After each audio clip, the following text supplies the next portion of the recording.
সময়টা ছিল 2014, আমি তখন ক্লাস 4-এ পড়তাম। স্কুল থেকে গরমের বন্ধ দেওয়া হলো 1 সপ্তাহ। তো আমি বাসায় যেয়ে আম্মুকে বললাম, আম্মু অনেকদিন মামা বাড়ি যাই না, গরমের বন্ধ দিছে স্কুলে, তো মামাদের বাড়িতে বেড়ায় আসি। আম্মু বলল, তোমার আব্বুকে বলো। আব্বুকে গিয়ে বললাম, আব্বু মামাদের বাড়ি বেড়াতে যাব, স্কুল বন্ধ দিছে। আব্বু বলল, এখন বেড়াতে যাবি? যা তাহলে, বেশি দিন বেড়াস না, তাড়াতাড়ি চলে আসিস।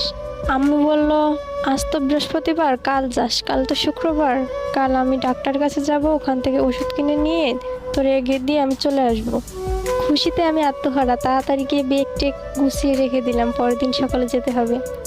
মামাদের বাসা আমাদের বাসা থেকে বেশি দূর না, 20 টাকার ভাড়া। আম্মু ওষুধ কিনে আমাকে মামা বাড়ি রেখে বাসায় চলে গেল। দিনটা খুব ভালোই কাটছিল আমার মামা বাড়ি গিয়ে। আমরা এক বাসের কয়জন ছিলাম, মামাতো ভাই মামাতো বোন। অনেক ভালো লাগতো মামাদের